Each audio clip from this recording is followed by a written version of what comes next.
on va laisser la place à notre frère bien-aimé, le frère Mohamed Baradji. Frère, sois béni, on acclame le Seigneur. Alléluia. Amen.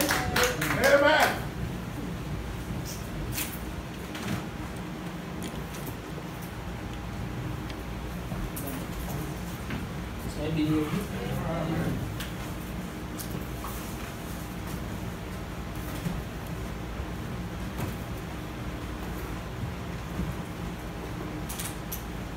Est-ce que vous avez passé une bonne semaine?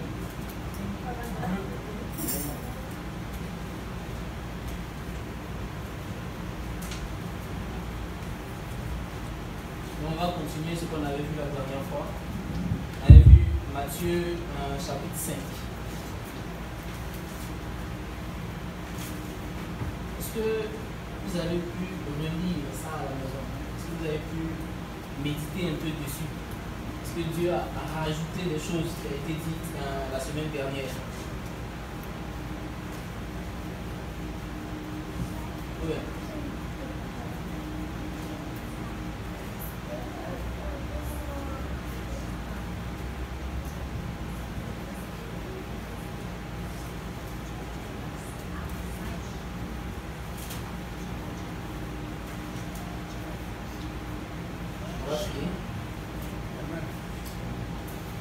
Seigneur, nous te bénissons. Merci Seigneur, cette journée, ce privilège que tu donnes, Seigneur, de nous rassembler ici, Seigneur Jésus. Pendant que de nombreux frères dans le monde ne peuvent pas aller se rassembler, Seigneur, à cause de la pandémie. Mais nous, tu nous as fait grâce, Papa éternel, de nous rassembler ici, Seigneur, et de te louer, de t'adorer, Seigneur Jésus. C'est une grâce pour nous, Seigneur. Père, une heure dans tes parvis vaut mieux que 1000 ailleurs, Seigneur. Nous soupirons derrière ce jour-là, Seigneur, pendant la semaine, pendant que nous travaillons, nous soupirons, Seigneur. Ce jour-là, nous pouvons nous rencontrer entre frères pour te chanter, pour t'adorer, Seigneur. C'est une grâce pour nous, Seigneur Jésus. Seigneur, aujourd'hui, parle encore à notre cœur, Seigneur Jésus. Que toute forteresse, Papa, soit déplacée au nom de Jésus, soit brisée au nom de Jésus. Merci de commencer, Seigneur, un travail de transformation dans notre âme, Papa éternel, et que nous vraiment soyons parfaits en toi, comme tu l'as dit, que nous soyons parfaits comme tu es parfait, Seigneur. Donne-nous vraiment, Seigneur, de pouvoir grandir en toi, Seigneur, au nom de Jésus-Christ. Amen. Amen. Donc, on avait vu Matthieu 5. Donc, Matthieu 5 nous enseignait le rapport qu'on doit avoir avec notre prochain. Quand Jésus dit aime ton prochain comme toi-même. Donc, Matthieu 5 enseigne vraiment ça, comment tu peux avoir un rapport avec ton prochain. Et comment le Seigneur aussi disait que si notre justice ne dépasse pas ceux des pharisiens ou ceux des juifs, on ne peut pas aller au ciel. Et c'est Jésus lui-même qui l'a dit. Donc, c'est pour ça que j'ai insisté pour que vous puissiez lire ça à la maison, pour que le Seigneur même puisse rajouter quelque chose. Parce que souvent, quand on étudie un chapitre à l'église, et puis quand tu vas à la maison, quand tu le relis, c'est comme si Dieu rajoutait encore des choses dans ce qui a été enseigné. Donc, c'est pour ça que j'insistais dessus. Que vous puissiez relire ça à la maison encore, méditer là-dessus, lire verset par verset. Amen. Donc aujourd'hui, on va voir le chapitre 6, où le Seigneur va parler de ta marche, on va dire, de l'humilité que tu dois avoir. Amen. Donc, on va faire comme la dernière fois. On va faire tout le monde prendre Matthieu 6.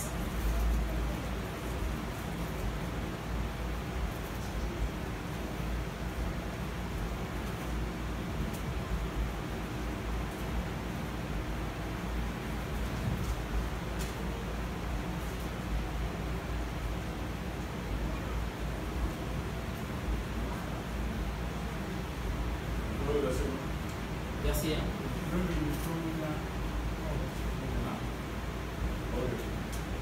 Donc nous lisons la parole de Dieu dans Matthieu chapitre 6, commençant par le 1. Alléluia. Amen. Si vous êtes là-bas, alléluia. Amen. Amen. Gardez-vous de pratiquer votre justice devant les hommes pour en être vus. Autrement, vous n'aurez point de récompense auprès de votre Père qui est dans les cieux. Amen. Ça, c'est une étude biblique qu'on est en train de faire. Donc, je préfère vous prévenir d'avance que quand on commence à faire une étude biblique, on a souvent sommeil, un cher combat. Donc là c'est un combat qu'on va entamer. Donc, restez éveillés avec moi. Amen. Donc, la Bible dit, gardez-vous de pratiquer votre justice devant les hommes pour en être vu. Sinon, autrement, tu n'auras pas de récompense à côté de Dieu. Tout ce qu'on a vu dans Matthieu 5, c'est la justice. Maintenant, souvent, on a tendance à montrer à quel point nous sommes des bons chrétiens devant nos frères. À quel point on sait prier, à quel point on sait chanter, à quel point on est des frères, comme on dit, scellés dans la foi. Jésus te prévient, garde-toi de faire ça. Sinon, tu reçois déjà ta récompense. C'est-à-dire, si les gens disent de toi un jour, non, frère, prie la gloire là, qui vient de te donner, tu viens de recevoir ta récompense. Dieu ne te doit plus rien. Jésus dit, garde-toi. Gardez-vous, ça veut dire quoi? Empêche-toi d'eux. Protège-toi d'eux. Garde-toi de faire ça. C'est ce que le Seigneur dit d'entrée du jour. Garde-toi de pratiquer ta justice. Tout ce qu'on a enseigné la dernière fois, de pratiquer ça devant les hommes pour que les gens voient à quel point tu es spirituel. Jésus dit de ne pas le faire. Versets 2 à 4.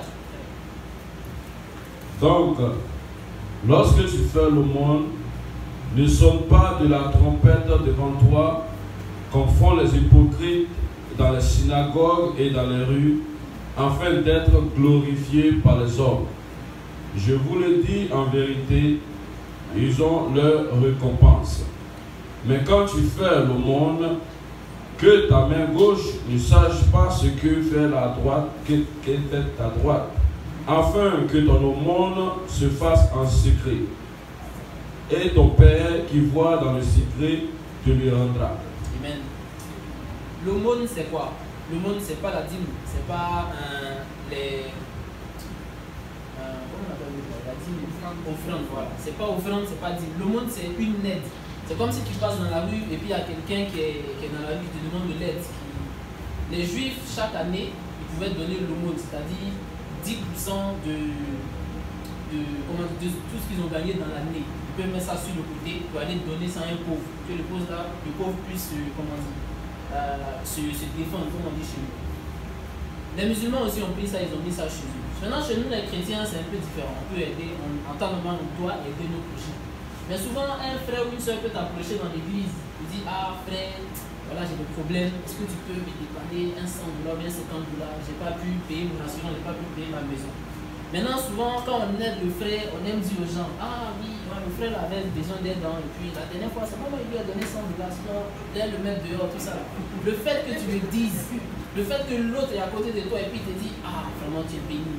Le fait qu'il dise ça, Dieu dit, ok, tu as déjà reçu ta gloire. Fais-le dans le secret. Il dit même quand ta main gauche donne à quelqu'un, il ne faut même pas ta main droite dans le cas savoir. C'est-à-dire ça n'a pas laissé entre toi et le frère. C'est ce que le Seigneur dit. Entre toi et le frère. On n'entend pas? Tout le monde entend? Ok. Donc ça n'a qu'à rester entre toi et le frère. Amen. En 5 à 6.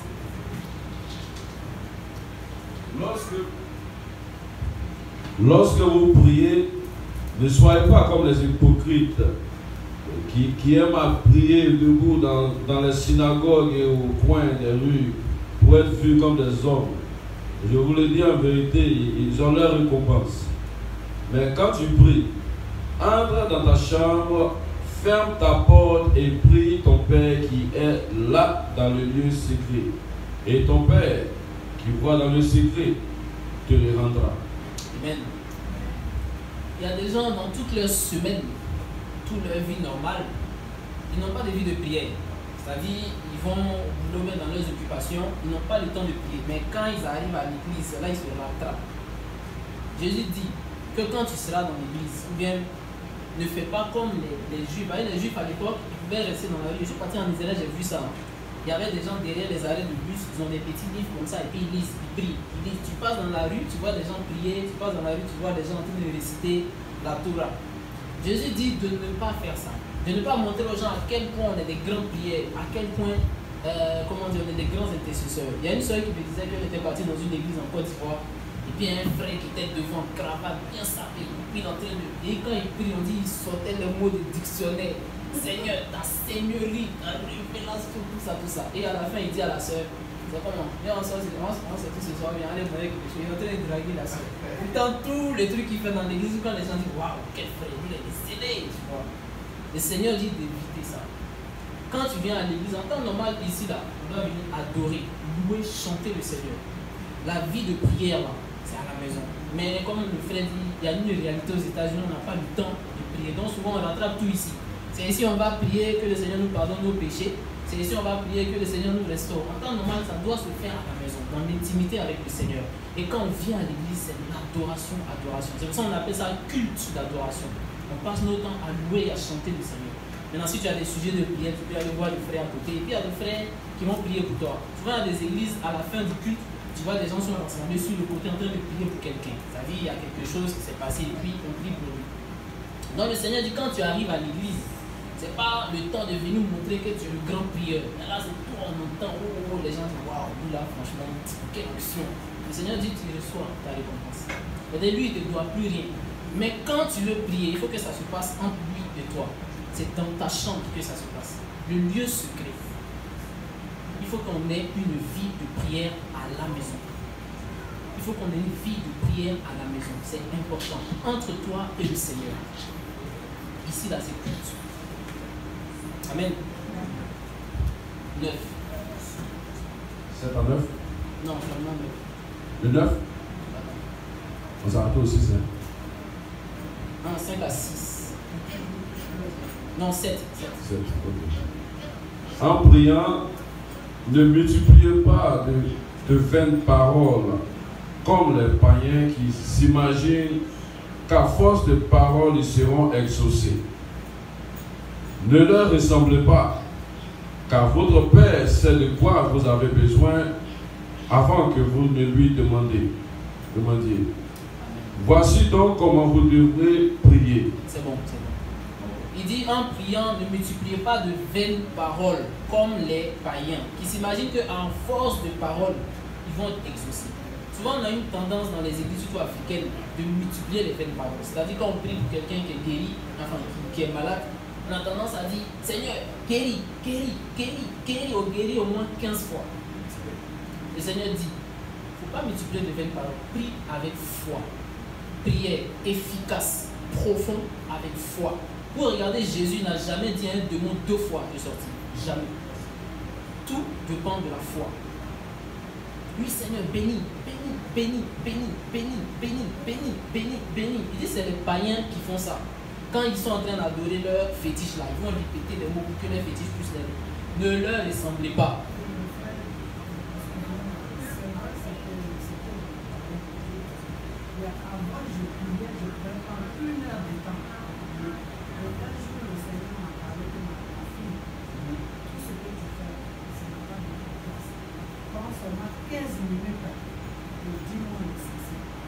Amen. Amen. L'essentiel. Depuis ce jour, je prends 15 minutes ou 20 minutes, je lui dis l'essentiel. L'essentiel. Amen. L'essentiel. Le Seigneur aussi veut qu'on aille, comme la sœur a dit, à l'essentiel. N'oubliez pas que le Seigneur, c'est quelqu'un qui vous accompagne. C'est comme un papa. Quand tu te présentes devant un maire parce que tu as besoin d'une place pour vendre, tu ne vas pas venir dire, ah monsieur le maire, j'ai besoin de la place, donne-moi la place, donne-moi la place, Tu lui parles comme un maire. Mais quand tu viens devant ton papa, parle avec foi. Quelqu'un est malade, Seigneur éternel, sois glorifié. Merci de guérir ce frère au nom de Jésus-Christ. Amen. Maintenant, le reste se passe dans la chambre entre toi et Dieu. Tu continues maintenant d'intercéder pour la guérison du frère. Il y a aussi des gens, quand ils viennent pour qu'un pasteur prie pour eux, quand le pasteur met la main sur eux, et puis le pasteur dit Seigneur, merci de bénir, de restaurer ce frère au nom de Jésus. Amen. Ils sont frustrés parce que pour eux, le pasteur n'a pas prié longtemps. Il faut que le pasteur prie longtemps. On amène plus d'onction, on arrose, on lui truc, et puis voilà, il a dit ah non, il a bien prié. S'il a bien dit que là, je vais guérir. Où est ta foi? Tu dis, pasteur, prie pour moi, même s'il dit, ok, reçois la guérison au nom de Jésus. Amen. Rentre chez toi. La foi, le pasteur, il fera le reste à la maison, dans la chambre secrète. Seigneur, souviens-toi de celui que j'ai prié pour lui. Et c'est là l'intercession commence, dans la chambre. Et toi aussi, pour qui ils vont prier, L'intercession aussi va commencer dans la chambre, dans le secret. Amen. Donc, le Seigneur, tellement il nous aime, il nous dit, bon, voilà comment vous devez prier. Amen. Donc, verset 9. Voici donc comment vous devrez prier. Notre Père qui es aux cieux, que ton nom soit sanctifié, que ton règne vienne, que ta volonté soit faite sur la terre comme au ciel. Amen. Cette partie-là, si vous voyez, ça ressemble à une adoration.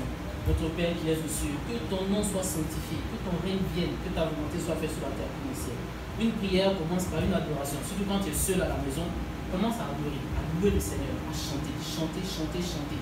Dis-lui à quel point tu l'aimes, dis-lui à quel point tu veux le voir. Après, 11 à 12.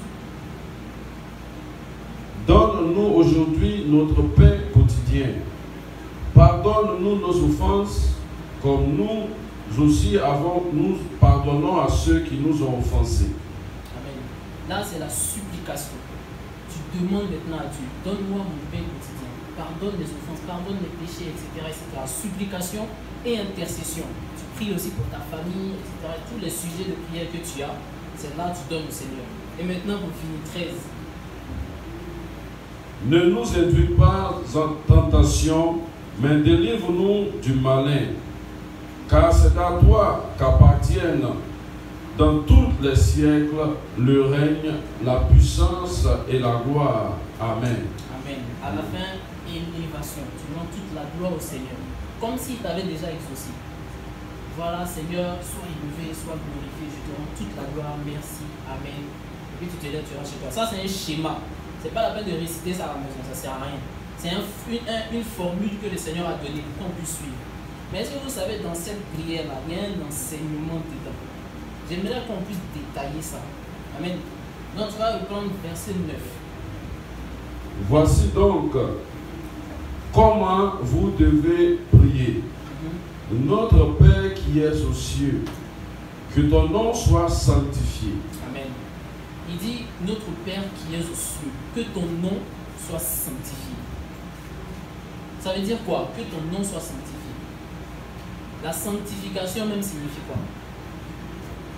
On entend beaucoup le mot sanctification. Le frère prêche ça tout le temps. Est-ce que on a compris le sens de ce que c'est la sanctification? Parce que quand on entend sanctification, on a l'impression que c'est arrêter de pécher. Je ne pêche plus, donc c'est que je me sanctifie. Mais il dit que ton nom soit sanctifié. Est-ce que le nom de Dieu est impur? Bien, le nom de Dieu est quelque chose que ça soit sanctifié? Non. Sanctification veut dire consacrer, mettre à part, séparer de quelque chose. Donc ce qui veut dire, avec le nom de Dieu, on ne s'amuse pas. Quand Dieu a parlé à Moïse, il dit dans les 10 commandements, tu ne prononceras pas le nom de l'Éternel Dieu en vain. Quel nom? Après, on vient nous dire qu'il y a un nom qui a été donné au-dessus de tous les noms. C'est-à-dire, même le nom Jéhovah, même ce nom-là, même au-dessus de ça, c'est le nom Jésus-Christ. Le Seigneur dit de ne pas prononcer ce nom en vain. On a une tendance à s'amuser avec le nom de Jésus. C'est devenu notre copain, notre ami, notre pote. Souvent, on peut être en train de discuter avec quelqu'un parce qu'on s'amuse, on dit toi là, tu es vaincu au nom de Jésus, il faut aller là-bas. Et puis, ça nous amuse. Le nom du maître. En temps normal, si on a la crainte pour le nom du maître, le fait de prononcer à la chair du bout, tellement que le nom là est fort, c'est puissant. Je ne sais pas si vous avez déjà fait les. Comment dire? Si vous avez déjà eu des attaques nocturnes, quand tu dors, tu es quasiment paralysé, il y a une présence démoniaque qui arrive là. Tu as juste envie de prononcer un nom. Est-ce que vous voyez comment c'est dur pour que ce nom-là sorte? C'est parce que ce n'est pas n'importe quel nom. Quand tu dors là, ta chair est comme morte, mais c'est ton esprit qui est éveillé. Pour dire, prononcer ce nom-là, c'est tout un problème parce que ce n'est pas n'importe quel nom. Et quand tu prononces, tu es libéré. Quelqu'un a déjà vécu ça ici. On ne joue pas avec le nom de Jésus-Christ. On ne le prend pas pour le chanter n'importe comment. Moi, à l'époque, je voulais faire sortir une marque, un Jesus Disciple. Je voulais faire sortir, voilà, distribuer aux gens pour que les gens portent. Mais avant ça, j'avais vu un autre jeune qui avait sorti une autre marque 100% Jésus. Les gens portent pour aller en boîte. Le nom du maître. Tu t'imagines? Ils sont là, jeunes filles, sexy, tout ça, avec le nom du maître. Il faut que ça soit une priorité dans notre vie. Il faut que notre vie sanctifie le nom de Jésus. Paul dit qu'à cause de nous, le nom de Dieu est blasphémé parmi les païens et les musulmans. Quand un musulman voit une fille chrétienne pure, mangeuse de porc, impudique, qui va en boîte et dimanche qui est à l'église, les musulmans, ils nous voient comme des païens. Pourquoi? On ne sanctifie pas le nom du maître. Ils n'ont même pas peur de Jésus. Quand on dit Jésus, ah, Issa, et puis ils sont là. Mais quand vous voyez une fille musulmane, tout le respect est là. Il faut toucher au nom de leur prophète, tu vas voir. Mais nous, le Seigneur dit, dans notre prière, Seigneur, que ton nom soit sanctifié.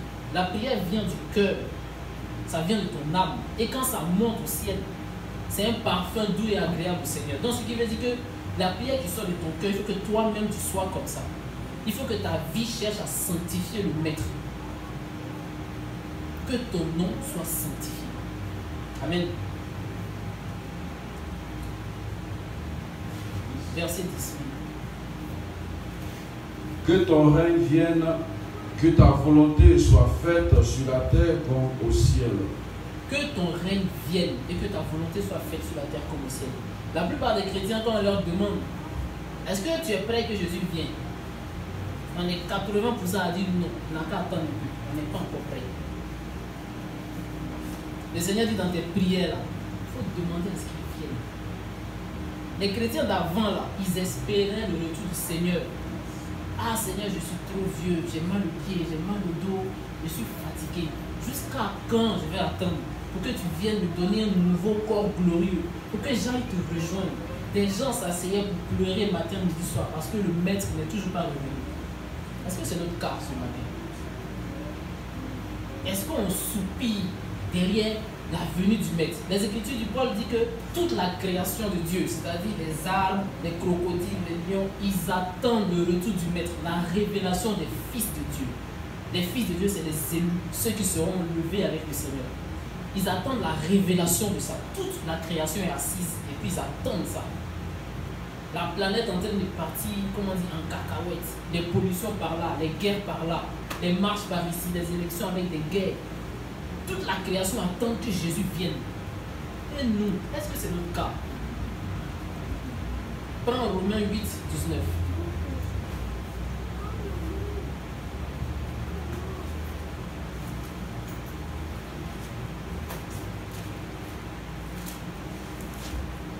Romains 8, 19. Aussi la création entend-elle avec un ardent désir la révélation des fils de Dieu. Amen. Donc c'est ce que je viens de dire tout à l'heure. Toute la création attend le Seigneur avec un ardent. Ardent veut dire chaud, quelque chose qui chauffe, quelque chose qui est ardent, c'est quelque chose qui brûle. Il brûle d'envie de voir le Maître. Prends aussi Apocalypse 22, 20.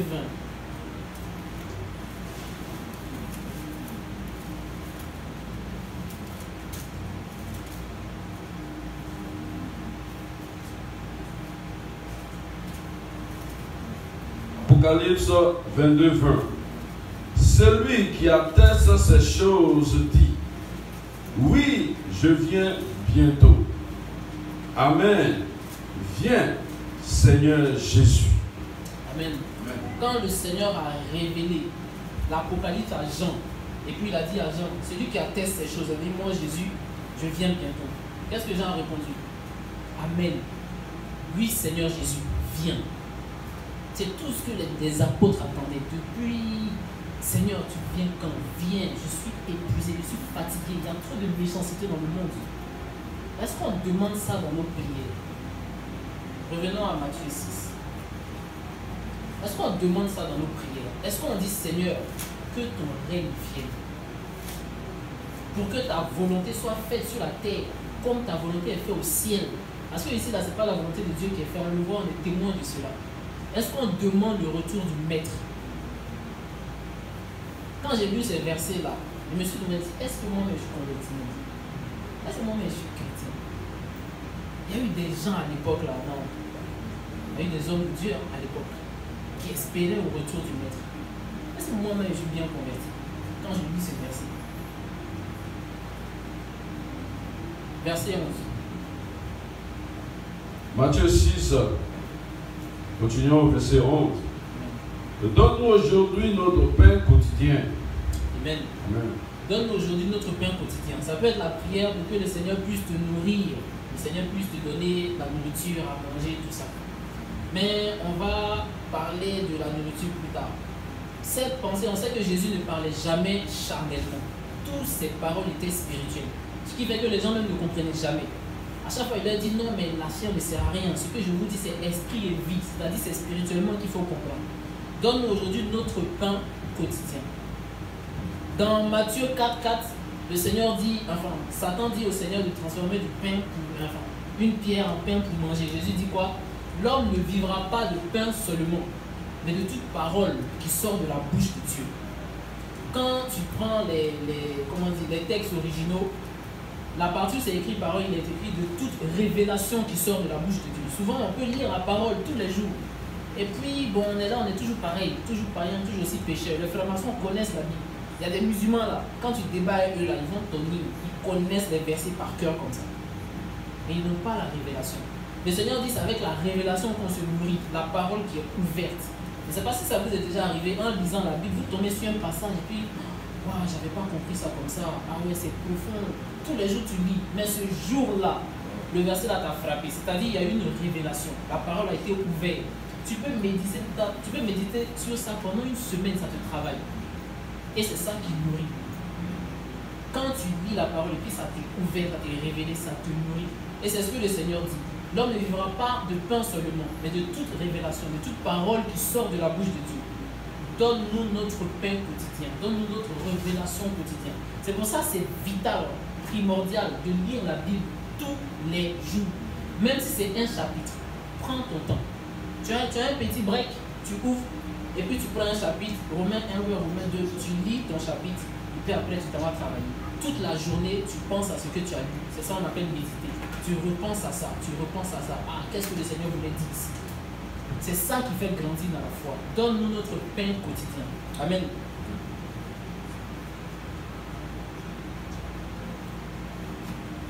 Verset 13. 12. 12. Hein? Pardonne-nous nos offenses, comme nous aussi nous pardonnons à ceux qui nous ont offensés. Amen. Pardonne-nous nos offenses, nos péchés, nos fautes. Comme nous aussi on pardonne aussi aux autres. Ça n'a même pas besoin de développer dessus. On sait tout ce que ça veut dire. On va continuer. Alors, 13. Ne nous induis pas en tentation, mais délivre-nous du malin. Car c'est à toi qu'appartiennent dans tous les siècles, le règne, la puissance et la gloire. Amen. Amen. Ne nous induis pas en tentation. On sait que le Seigneur ne tente pas. Les Écritures l'ont dit. Mais souvent Dieu peut te mettre à cœur. Sors, va parler, va évangéliser un peu à downtown, ou bien va parler un peu quelque part. Et puis tu te lèves, tu t'en vas, tu as ta Bible, tu es tout zélé, et puis c'est là tu tombes sur une fille là. Oh, laisse tomber. Elle a tout ce que tu veux. Et puis là tu veux parler, et puis c'est là où charnellement tu commences à être touché. Seigneur, c'est toi qui m'as envoyé dehors. Tu m'as dit de venir parler à la soeur. Et voilà, je commence à être tenté. Ne m'induis pas en tentation, mais délivre-moi du mal. Le mal qui me suit quand je vais aller faire ce que tu veux faire là. Les mal de Satan qui veut me faire tomber. Délivre-moi du malin, de Satan. Ne m'induis pas en tentation. C'est toi qui m'as dit de sortir. Amen. Amen. Donc 14 à 15. Si vous pardonnez aux hommes leurs offenses, votre Père céleste vous pardonnera aussi. Mais si vous ne pardonnez pas aux hommes, votre Père ne vous pardonnera pas non plus vos offenses. Vous avez vu de toute la prière que Jésus a dit de faire là. Il est revenu sur quelque chose qu'il avait dit. Il dit, pardonne-nous aux offenses comme nous pardonnons aux autres. Quand il a fini là, il est revenu dessus. Si tu pardonnes aux hommes, Dieu te pardonnera. Mais si tu ne pardonnes pas, il ne te pardonnera pas non plus. Il y a un si. Si ça veut dire condition.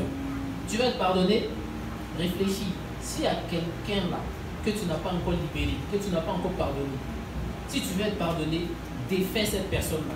Pardonne-le. Il est revenu dessus. Donc, ce qui veut dire que ça, c'est primordial, vital, le pardon. La foi chrétienne même est basée sur ça. Le pardon du prochain. Comme nous aussi, on a été pardonnés. Amen. Donc, versets 16 à 18. Lorsque vous jeûnez, ne prenez pas un air triste comme les hypocrites qui se rendent le visage tout défait pour montrer aux hommes qu'ils jeûnent. Je vous le dis en vérité, ils ont leur récompense. Mais quand tu jeûnes, parfume ta tête et lave ton visage, afin de ne pas montrer aux hommes que tu jeûnes, mais à ton Père qui est là dans le lieu secret. Et ton Père qui voit dans le secret te le rendra. Amen. Amen. On a un mois spécial de jeûne pour les catholiques. C'est-à-dire, toute la terre sait que ce mois-là, tous les catholiques jeûnent. On a un mois spécial pour les musulmans. Toute la terre sait que les musulmans sont en train de jeûner ce mois-là. Là, c'est Ramadan. Nous, notre maître dit que si toi et moi on jeûne, ça n'a qu'à être un secret. Il y a des gens, quand ils jeûnent, tu sais qu'ils jeûnent. Ils sont là, on vous fait trop de boulot. Tu ne sais pas que je suis en jeûne. On vous l'a toujours. Vous voyez, on sait qu'ils jeûnent. Leur bouche là est sec. Ils sont là, mais quand tu leur dis, qu'est-ce qui se passe? Pourquoi tu es bizarre comme ça? Ils sont en jeûne en ce moment. Si le frère te dit, ah ouais, sois béni, toi tu es une bonne chrétienne, tu viens de recevoir ta récompense. Dieu te doit donner. Jésus dit, le jeûne c'est entre lui et toi. Je suis allé à Abidjan en 2017, il y avait un frère, on dormait dans la même maison, chaque 5 h du matin, il se lève et puis il sort. Moi je ne comprends pas, à chaque fois j'entends bruit, je ouvre les yeux, il se lève et puis il sort. Et puis il vient vers 9 h. Il dit, mais mon frère, chaque 5 h quand tu sors là, tu vas où? Il dit non, il va à l'église pour aller balayer la maison de la prophétesse. Et pourquoi? Elle ne veut pas balayer, elle n'a pas de salon. Que non, la prophétesse, elle est en jeûne de 40 jours. Donc, vu qu'elle est en jeûne de 40 jours, eux ils viennent balayer, d'autres soeurs viennent préparer, chacun vient s'occuper de la maison de la prophétesse pendant qu'elle est assise parce qu'elle jeûne. Toute l'église est au courant, 40 jours. Donc, t'imagines la gloire qu'elle a. Maman prophétesse, non, celle-là, tu ne peux pas. Ça jeûne 40 jours, elle reçoit sa gloire. Le Seigneur ne doit plus rien. Le Seigneur dit, si tu jeûnes, il ne faut même pas quelqu'un va savoir. Viens en choco, tiens beau gosse, tatati, mais comme elle disait dans ton cœur, il faut faire attention, tout ça. Mais il ne faut même pas les gens savoir. Tu salues tout le monde, tu ris avec tout le monde. Mais dans le secret, tu as arrêté spirituellement devant Dieu. Voilà ce que le Seigneur demande. Mais moi, je suis tombé dans un dilemme. Un jour, j'étais en jeûne. Et moi, à chaque fois quand je jeûne, quand je rentre à la maison, c'est la chantou, elle fait les plats. C'est fatigant. Quand je lui ai dit, mais pourquoi à chaque fois c'est quand je suis en jeûne, la même là, qu'elle fait ça? Un lundi, je rentre. Je regarde sur la table, je vois Ismaël. Il y a une qui soit assis. Content comme ça, en train de manger. Il voit salade, il voit poisson, il voit poulet, il voit atchéké, tout ça là. Je rentre dans la chambre, je dépose mes affaires. Et puis il revient. Moi, quand je suis en jeûne, je ne mange pas les poulets, je mange seulement pour survivre. Donc tout ce qui est doux, je ne mange pas. Pour montrer à Dieu que, Seigneur, tu vois, j'ai mis pipi devant toi. Donc je suis venu, j'ai ouvert la marmite, j'ai pris du riz, j'ai mis une petite sauce, puis je suis allé m'asseoir et puis je mange. Tout le monde me regarde. Tu n'as pas vu les checker tout ça là? Je suis là, je regarde. Et puis j'ai vu le visage de Chanto a changé un peu. Peut-être elle s'est dit dans son cœur que non, moi j'ai préparé, on voyait tout l'amour qu'elle avait mis. Et puis, il ne mange pas ma nourriture. Je ne voulais pas qu'elle pense ça. Donc, j'étais obligé de lui dire. Il dit, non, si je n'ai pas mangé, c'est parce que je suis sur la montagne. Mais lundi prochain, il faut faire la même chose. Et là, ça l'a rassuré. Là, c'est un cas différent. Je ne cherchais pas une gloire. J'ai rassuré quelqu'un, peut-être qu'il aurait gardé quelque chose contre moi. De peur qu'elle se dise que non, je ne vais pas manger sa nourriture. Pourtant, ce n'est pas ça. J'étais sur la montagne. Il y a des cas où tu peux dire à la personne. Mais quand tu dis à quelqu'un, t'apprends ta boîte, moi j'ai déjà gêné 2 semaines. Et moi je gêne à sec, moi je gêne pas. Tu reçois ta gloire. Amen. 19 à 21. Ne vous amassez pas des trésors sur la terre, où la teigne et la rouille détruisent, et où les voleurs percent et dérobent. Mais ramassez-vous des trésors dans le ciel, où la teigne et la rouille ne détruisent point, et où les voleurs ne percent ni ne dérobent. Car là où est ton trésor, là aussi sera ton cœur. Le Seigneur dit, il ne faut pas t'amasser de tous les trésors sur la terre, mais plutôt amasse-toi les trésors du ciel. Parce que là où il y a ton cœur, là où il y a ton trésor, c'est là-bas ton cœur sera. Je ne comprenais pas ce verset, je dis, mais ça veut dire quoi? Là où il y a ton cœur, c'est là où ton trésor. C'est comme si tu travailles dur dans toute ta vie. Et puis tu achètes ta maison, villa, tu finis de penser ça, tu mets écran plasma 3D. Tu as ta voiture, tu achètes une voiture BMW, tout ça, tout ce que tu veux. Tu viens d'épouser jolie femme, c'est ta maison là, tout ça est là-bas. Au moment où tu t'apprêtes à aller dans ta maison, c'est comme si le Seigneur dit, bon, aujourd'hui là tu vas mourir. Il y a une tristesse. Pourquoi? Pas parce que tu vas mourir. Tu ne vas pas pouvoir profiter de tout ce dont tu as travaillé à la sueur de ton front. Si tu regrettes d'aller rejoindre ton maître dans le ciel, depuis là tu pries que ton règne vienne, le temps est venu, maintenant va rencontrer ton maître. Et puis tu es triste à cause de tout le travail que tu as fait. C'est que c'est là où il y a ton cœur, c'est là-bas où il y a ton trésor. Mais un vrai chrétien, il s'en fout de tout ça, il espère le retour du maître. Comment je vais aller au ciel? C'est le ciel qui m'intéresse. Il dort, il rêve au ciel, là, toute sa vie. C'est comment je vais aller là-bas. C'est là-bas, il y a son trésor, dans son cœur là-bas.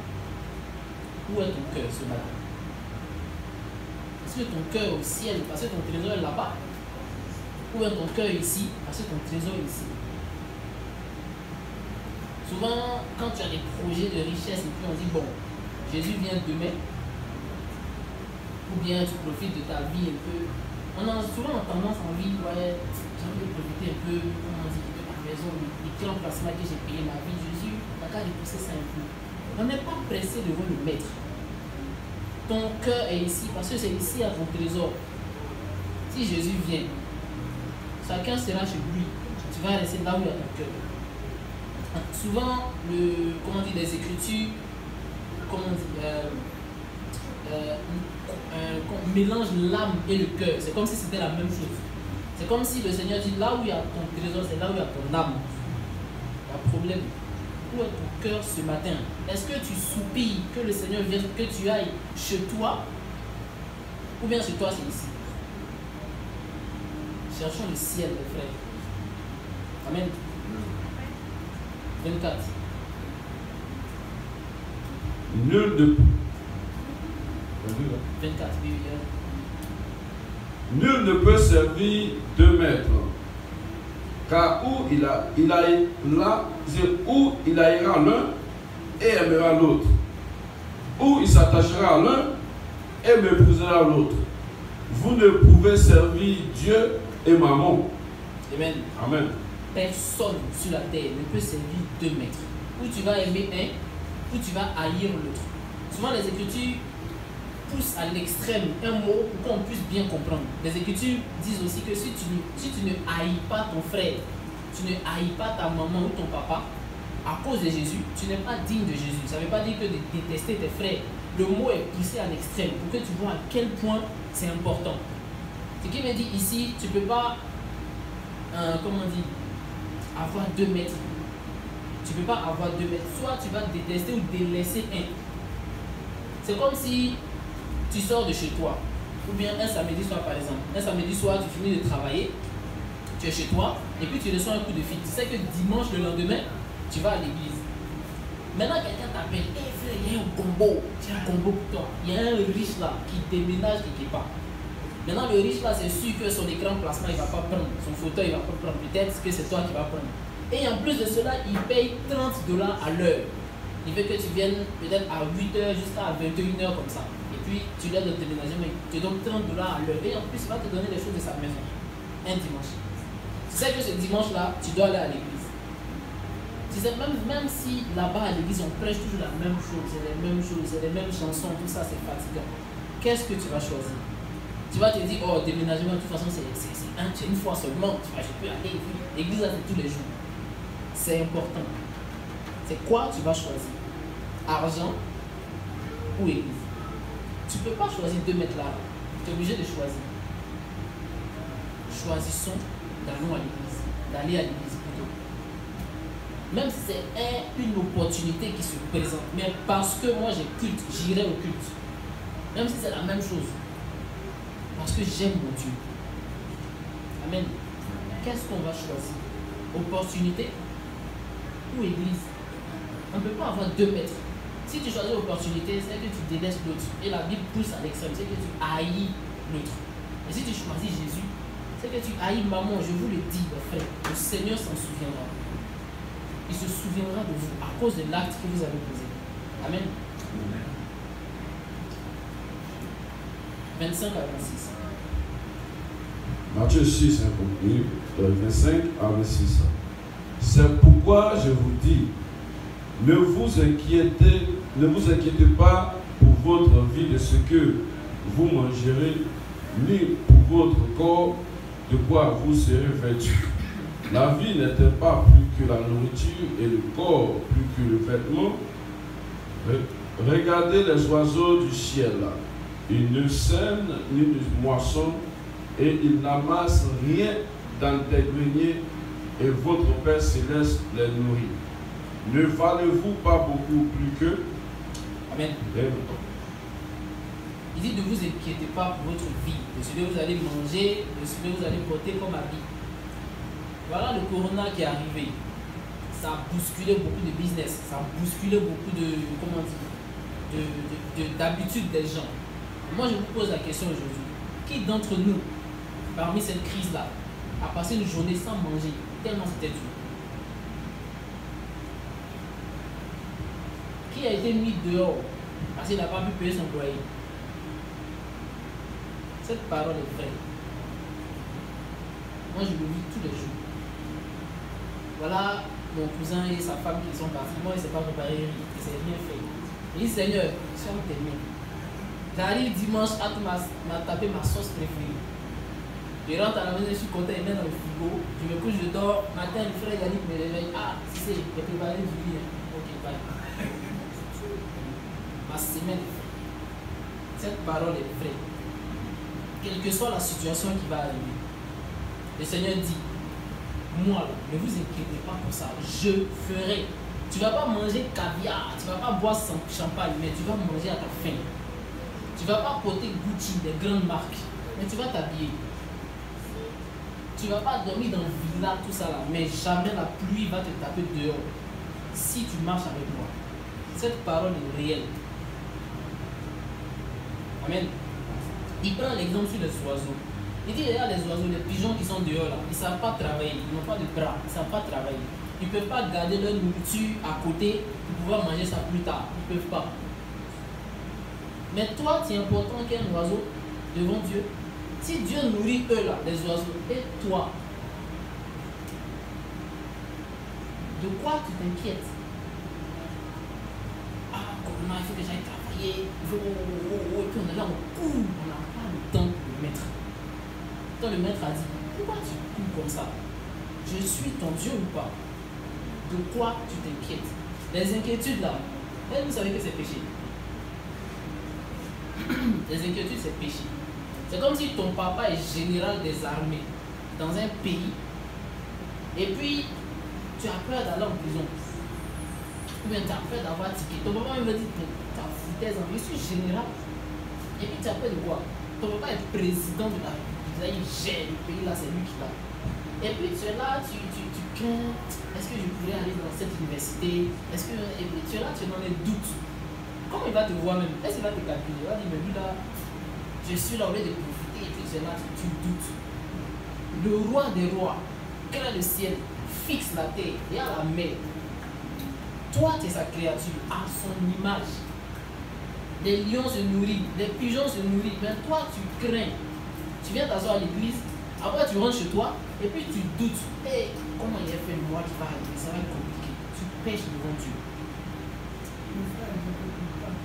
Mais Dieu a mis la parole. Parce que, tu sais, à un moment, donc le mois passé, mon propriétaire, quand ça a commencé, il était toujours devant moi. Lui, l'argent. Donc on le payait toujours. Et après un moment, j'ai commencé à m'avoir à penser qu'on ne peut plus faire le meilleur d'heure, on ne peut rien faire. Le fait que quand on fait, c'était un peu compliqué pour le payer. Parce qu'il y a pour faire le chèque, pour faire ceci. Depuis le mois passé, on a commencé le premier chèque.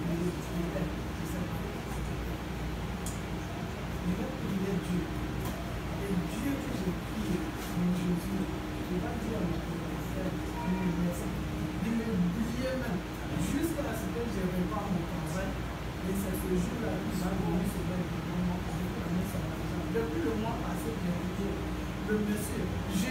Quand il passe même, l'autre fois ma vie, la vie, elle a dit, mais le mois passé, on n'a pas fait.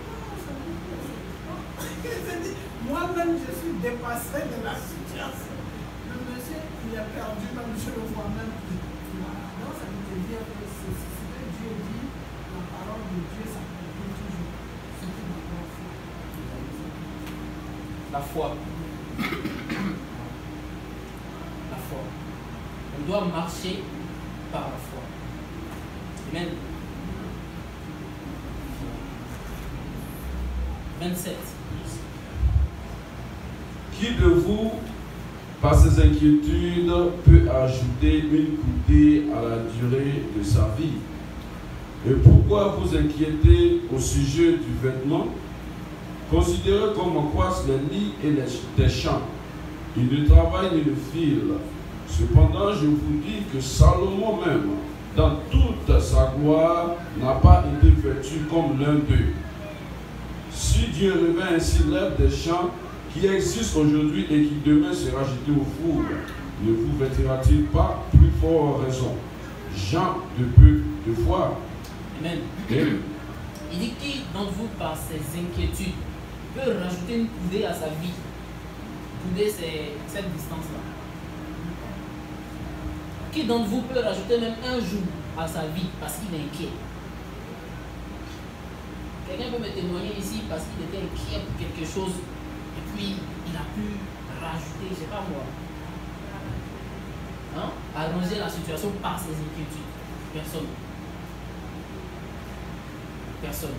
Il dit, tu ne peux rien rajouter à ta vie par tes inquiétudes. Tout à l'heure, il parlait de la nourriture en prenant l'exemple sur les oiseaux. Il reprend encore l'exemple ici sur ceux qui veulent s'habiller. Ah, j'ai pas d'argent pour m'habiller, tout ça.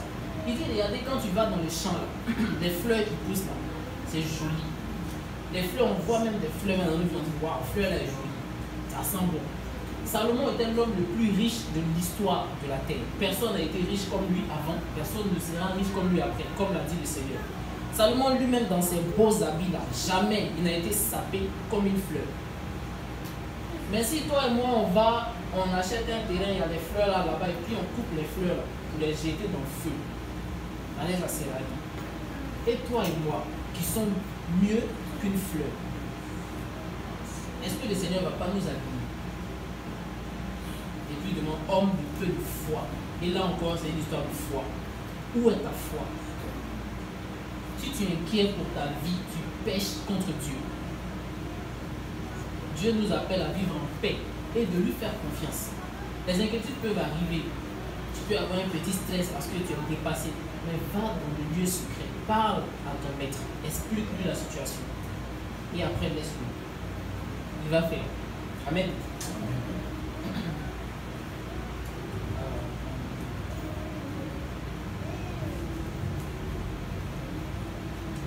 À 32.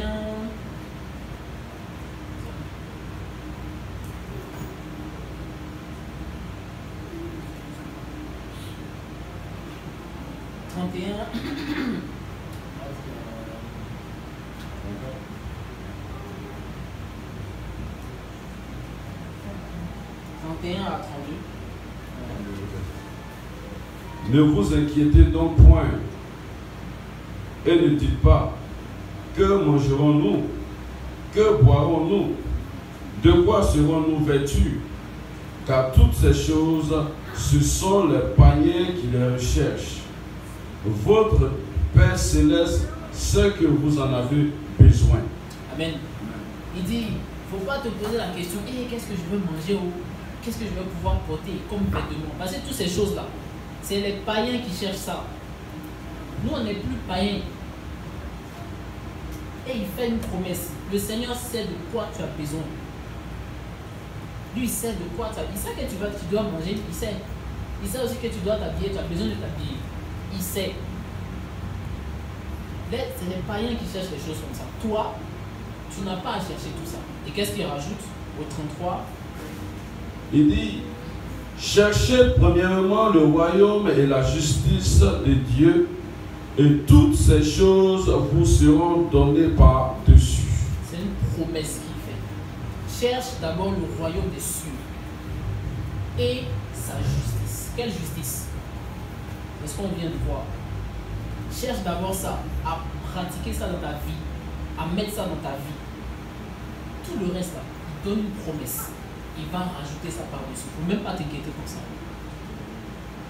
Amen. Amen. 34. Ne vous inquiétez donc pas du lendemain, car le lendemain aura soin de lui-même. À chaque jour suffit sa peine. Ne t'inquiète pas de ton avenir, de ton futur, de demain. Parce que ton futur là, il va se gérer lui-même. Chaque jour a son problème, on va dire. Chaque journée a lui-même son propre problème. Dieu va gérer ça. Amen. Donc, soyez bénis. Amen. On va voir la suite la semaine prochaine. Donc, que le Seigneur vous fortifie. Encore une fois, si vous rentrez chez vous, révisez ce passage, Matthieu 6. Méditez dessus. Votre vie en dépend. Amen. Alléluia. Amen.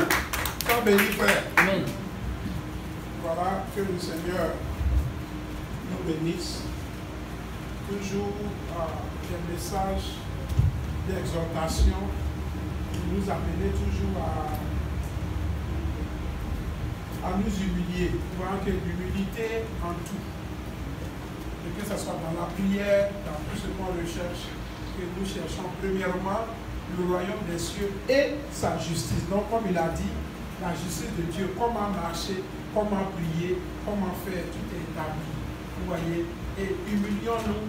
Et c'est ce que l'Esprit du Dieu vivant vient faire. Il vient nous enseigner, nous amener à comprendre comment marcher devant le Seigneur. Alléluia. Donc, humilions-nous devant le Saint-Esprit et c'est lui qui va nous conduire sur cette voie. Parce qu'il y a des choses qu'on voit de nous-mêmes, mais on ne peut pas le faire. Parce que nous sommes dans la chair. Mais quand on se soumet à l'autorité du Saint-Esprit, qu'est-ce qu'il fait? C'est lui maintenant qui va venir nous rappeler cela. Et quand on lit, c'est lui qui va encore nous donner des révélations profondes de ce qu'on a lu. Et ça va encore, parce qu'on doit, ce qu'on a, on doit aussi donner ça à d'autres. Et on voit que parfois le Saint-Esprit nous donne des éléments qu'on utilise pour pouvoir aussi expliquer à d'autres. Et que le Seigneur vraiment nous bénisse, le Seigneur nous fortifie. On va lever la voix, on va se lever, on va prier. Compte tenu du message, frère, que le Seigneur te bénisse. Merci infiniment pour tout, pour la disponibilité, pour le message du Seigneur. Vous voyez, il n'y a rien de meilleur qu'un frère ou une soeur être un instrument de bénédiction pour autrui.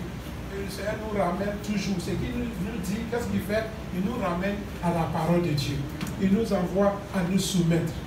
Que maintenant, ce qui doit être primordial dans notre vie, le ciel. Notre trésor se trouve où? Donc on va prier. Dans tout ce qu'on a entendu, le secret derrière, c'est notre trésor. Si notre trésor est au ciel, on a aussi une manière de marcher. Si notre trésor est de ce monde, on a aussi une manière de marcher. Voilà cela. Donc on va prier pour dire, Seigneur, j'entends tout, je vois tout, mais jusqu'à présent, mon cœur se trouve quelque part d'autre. Comme il a dit, est-ce que si le Seigneur venait tout de suite, alors nous dit, si le Seigneur nous demande, je viens, est-ce qu'on va dire au Seigneur, viens ou bien il faut attendre après? On attend après, pourquoi? C'est parce qu'on n'est pas prêt, ou bien c'est parce qu'on veut encore jouir les choses de ce monde, alors que nous ne sommes pas de ce monde.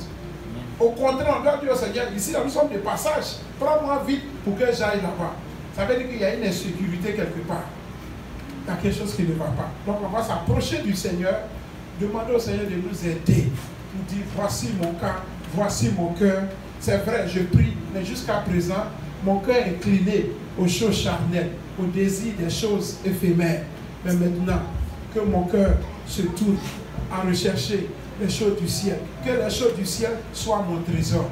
Et nous allons voir, parce qu'il y a toujours quelque chose qui nous anime, qui nous pousse à travailler dur. Il y a toujours quelque chose qui te pousse à marcher dans la sainteté. Il y a toujours quelque chose. Parce que si cette chose n'y est pas, quelle est ta motivation? Quelle est notre motivation? Si le ciel vaut le coup, on verra que notre manière de marcher va changer. Mais si le ciel n'est pas ce qu'on recherche, on verra aussi que notre coup sera ailleurs. Comme le frère a dit, Par exemple, on dit dimanche c'est là, puis on t'appelle, il y a overtime, ton patron dit viens travailler. Pourtant tu sais bien que tu n'es pas programmé à travailler. Mais comme il y a un truc d'overtime, un peu d'argent, tu dis bon, de toutes les façons les frères vont comprendre, je m'en vais. Et tu dis on m'a appelé, je suis allé travailler. Pourtant tu sais très bien que dans ton programme, tu ne travailles pas. Vous voyez, donc il y a la manière de faire. Et c'est cette manière-là que le Seigneur nous enseigne. Donc soumettons-nous à l'autorité du Saint-Esprit et laissons le Saint-Esprit nous encadrer, nous diriger pour qu'on hérite le royaume des cieux. Alléluia. Devant la voix, on va prier. Alléluia. Éternel Dieu, que la gloire, l'élévation te soit. Béni soit le roi des rois. Father, Lord, we thank you. Merci infiniment pour Lord, tous we give you les all the bienfaits. glory, all the Roi honor, des rois, nous all ne the sommes rien, nous ne adoration. sommes que des êtres humains. You are the Mais Lord, Seigneur, tu nous aimes si tant. the Et God tu as of passé the par heaven ton and earth. serviteur pour parler à la conscience de tes enfants que nous sommes. Roi des rois, tu nous connais. Oh éternel Dieu, où est mon trésor? Et où est mon trésor? C'est là qu'est mon cœur. Roi des rois, j'implore ta grâce. Seigneur Jésus, fouille dans mon cœur. Là où mon cœur est incliné à des choses vaines, oh mon Dieu, j'implore ta grâce. Circoncis-le, circoncis-le. Brise mon cœur, éternel Dieu, que je sois soumis à l'autorité du Saint-Esprit. Parce que Père, comme nous avons entendu, notre justice doit surpasser celle des pharisiens. Et en ceci, l'humilité, Seigneur, dans toutes choses, ce que nous recherchons, dans ce que nous voulons, Seigneur, nous comptons que ce soit. Viens à nos secours. Nous venons tous à ton école. Nous nous soumettons à l'autorité du Saint-Esprit. Tu connais la vie de chacun de nous. Enseigne-nous à marcher dans l'humilité, dans la soumission totale, dans la prière, éternel Dieu de gloire, dans l'amour, tout ce que nous faisons, que nous le faisons pour la gloire de ton nom, que tout orgueil personnel, toute satisfaction personnelle soit ôtée, éternel Dieu, que nous nous humilions en toute situation, favorable ou non, que nous dépendons de toi, que désormais nous recherchons premièrement le royaume des cieux et sa justice. Et si nous le faisons avec foi, avec humilité, c'est sûr et certain que tu prendras soin de nous. Que la gloire, l'élévation te soit. Bénis une fois de plus ton serviteur par qui tu as passé. Ouvre-le, éternel Dieu, parce que papa, tu nous as choisis. Et si tu nous as choisis, tu nous as donné toutes les qualités nécessaires qu'il faut pour accomplir notre mission ici-bas. Bénis-le, bénis chacun de nous. Que la gloire, l'élévation te soit au nom puissant de Jésus-Christ. Amen. Amen. Alléluia. Amen. Moi, je sois béni pour le message. Dieu dit de chercher premièrement son royaume et sa justice, et le reste nous sera donné par-dessus tout. Alléluia. Que notre intérêt soit le ciel, pas ici. Parce que ton intérêt est là, c'est là ton cœur aussi sera. Qu'on fasse le royaume des cieux notre intérêt. Alléluia. Le Seigneur ne va pas nous abandonner, il sera toujours avec nous. Et c'est que la vie sur la terre là est dure. La chair vraiment combat l'esprit. Mais il est là pour nous amener en avant, pour qu'on puisse avoir cette victoire qui nous a été garantie. Alléluia. Que le Seigneur nous aide, que le Seigneur vraiment nous fortifie. Alléluia. Et il n'a pas dit, la Bible ne nous dit pas que nous sommes vainqueurs. Nous sommes plus que vainqueurs. On est au-dessus de ça. Alléluia. Que le Seigneur nous bénisse.